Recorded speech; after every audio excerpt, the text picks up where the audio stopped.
The Trump administration today rolled out new rules that would reverse course on a cornerstone of the Obama administration agenda, regulating emissions from coal-burning power plants. Yamiche Alcindor begins our coverage with this report that she filed from coal country in West Virginia. The new rule would give states wide leeway on whether to limit emissions and by how much. That includes allowing older power plants to operate longer.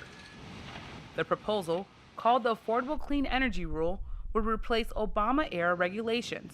Those rules aggressively push for accelerated closures of older coal-fired plants by setting national targets by reducing carbon dioxide emissions and encouraging adoption of cleaner energies such as solar and wind power. The rules have never taken effect because of legal challenges from 27 states.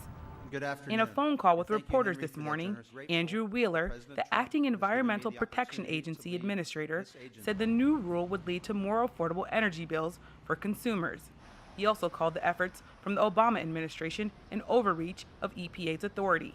The era of top-down, one-size-fits-all federal mandates is over. We will give states and the private sector the regulatory certainty they need to invest in new technologies and provide clean, affordable, and reliable energy for all Americans. The Trump rule would reduce carbon dioxide emissions by around 1%, compared to no regulation. But that's a big difference from the benefits President Obama cited when he rolled out his plan in 2015. With this clean power plan by 2030, carbon pollution from our power plants will be 32% lower than it was a decade ago. We will reduce premature deaths from power plant emissions by nearly 90%.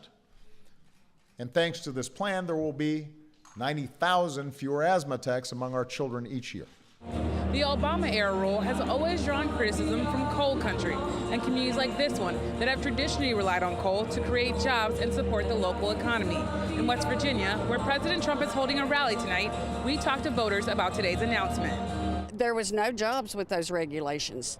I mean, I'm all for the environment, but there's a right way and a wrong way. You don't do a blanket approach to something. Where I live in Mingo County, we're in the heart of the billion-dollar coal field, and literally people were moving out of the state of West Virginia because we had no jobs. Democrats attacked the proposal today, and environmental groups quickly condemned today's proposed change. In a statement, the National Resources Defense Council said, Trump's EPA is abandoning any attempt to curb the carbon pollution that's driving damaging climate change. This proposal violates the law and cooks the books on science and economics, all to prop up coal power plants that can't compete with cleaner energy. As the Obama-era regulations were, these new rules are expected to be challenged in court. For the PBS NewsHour, I'm Yamiche Alcindor in Charleston, West Virginia. For a closer look at these changes and the potential impact, I'm joined by Juliet Eilperin, who covers this closely for the Washington Post. Juliet Eilperin, welcome back to the NewsHour. Again, just to clarify, the regulations the Trump administration is rolling back from the Obama administration had never really taken effect?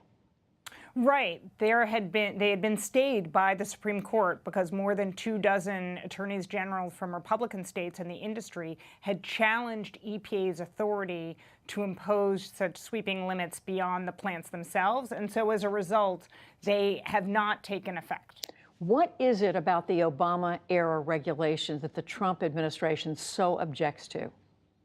So the biggest argument they made against those rules was the idea that they applied not just to the operations of the power plants themselves, but they went beyond the fence line. What that meant is that they said to states, look, we want you to meet these emissions targets, and by doing that, you can encourage energy efficiency, you can promote the development and deployment of natural gas plants and renewable energy projects, and those are all ways that you can reduce carbon emissions. And essentially, the opponents of that rule said, no, that's not what's really allowed under the Clean Air Act, and all you can do is make the existing plants more efficient, which is what this new proposal does.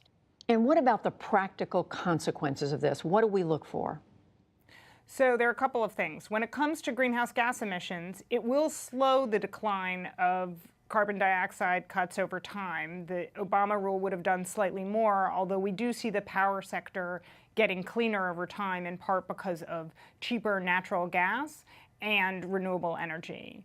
In terms of the public health impacts, that's where you're certainly going to see a difference, because one thing that the Trump administration is now proposing is that utilities that want to make their existing coal-fired plants more efficient can make those upgrades without installing the kind of pollution controls on traditional pollutants that normally are required under the Clean Air Act. So that means emissions of soot, those are fine particles, and smog-forming pollutants, including sulfur dioxide and nitrogen oxides, could potentially increase over time. The Trump EPA estimates that by 2030, there will be an additional, for example, between 470 and 1,400 deaths a year as a result of an uptick in those traditional pollutants.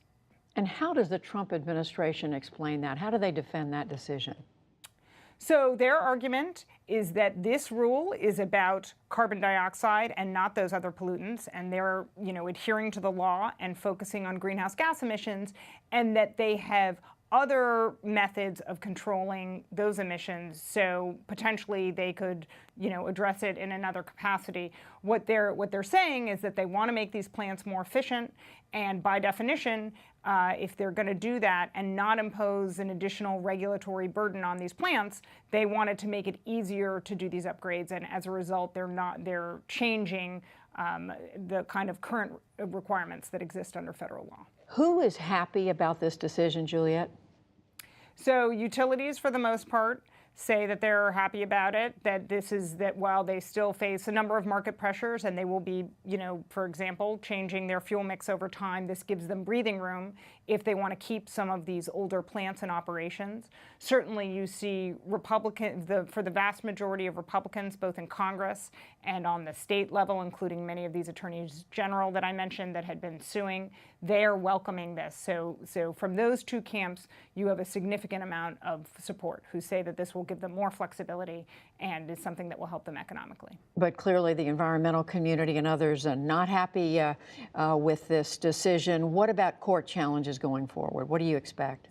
So we absolutely expect a court challenge from essentially the same groups that were defending the Obama-era rule. So that would be environmental groups, as you mentioned, as well as a slew of Democratic attorneys generals. We've already gotten indications that whether it's from California or Massachusetts, they're already preparing a legal challenge, arguing that many of these changes violate the Clean Air Act because the federal government is basically delegating too much authority to the states, and that it needs to be stricter in terms of the emissions reductions it's requiring.